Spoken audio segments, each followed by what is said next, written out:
Brian Ortega can submit anyone, and he can put him in danger from all kinds of positions. Oh, and there's the tap! Absolutely top-notch. I mean, you see it in all his fights. World of trouble. That's it. That's it. He's a real silent assassin. Definitely somebody to watch out for and keep your eye on. That's some high-level jiu-jitsu, ladies and gentlemen. This is a guy that can be in a fight, get beat up, and still somehow pull out that win. He knows he's going to find a way. And so far in his career, we can't doubt him because he has. Brian T-City Ortega! I'm glad I'm not in this weight class.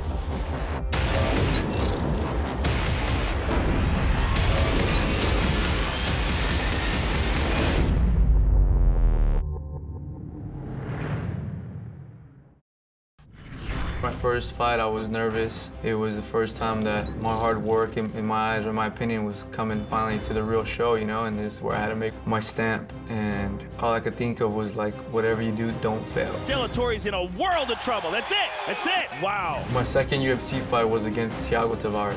I wanted to go out there and I wanted to make a statement. So we're seeing this jiu-jitsu guy come out in the third round and finish a guy who's also an established jiu-jitsu practitioner and put him away with strikes. He's hurt. Brian Ortega trying to finish this fight. And of course, in that third and final round, Brian Ortega proved to be too much yet again. T-City still undefeated. Just that test with someone that tough really just gave me confidence that I'm gonna go till I break. You know, like you really have to put me out to stop me.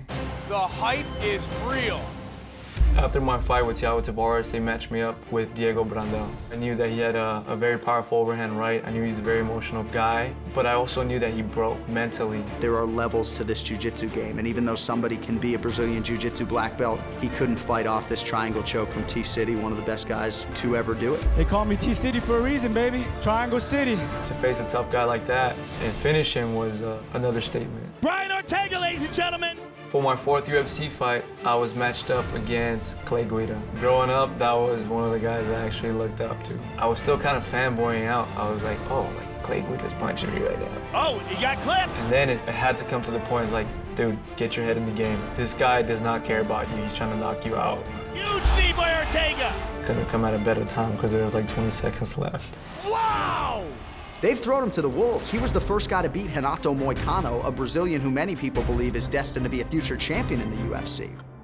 When his opponents think he's down and out, and he's in that second, third round, and he just keeps coming, the same pace every time, and when you think there's nothing left, you get choked with the guillotine. He just finished that fight in about 5 seconds. I mean, his jiu-jitsu is sensational. We've just been grinding nonstop. I mean, more than 10,000 shots have I tried this guillotine, so by the time he shot in, I didn't have to think about it. I grabbed the neck, and I knew how to finish it without any hesitation.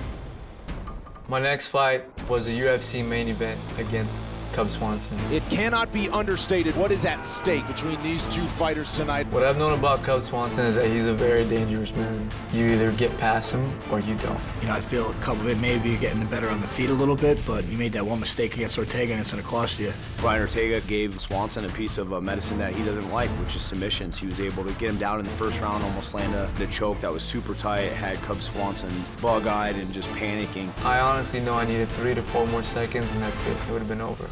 And there is the horn. And second round came in there, he changed his plan a little bit from wild punches to straight punches, caught me with a couple. Right when we clinched up, I went for that single. He defended it, hit him in the stomach with a knee, and I seen that neck. Don't leave your neck out. I'm gonna grab it, and I did. T-City going to work. He got a hold of Cub Swanson's neck and was able to mid-air while hanging on a guillotine, take his arm, readjust, make it tighter, and pull off that submission. Swanson trying to survive. Oh, and there's the tap.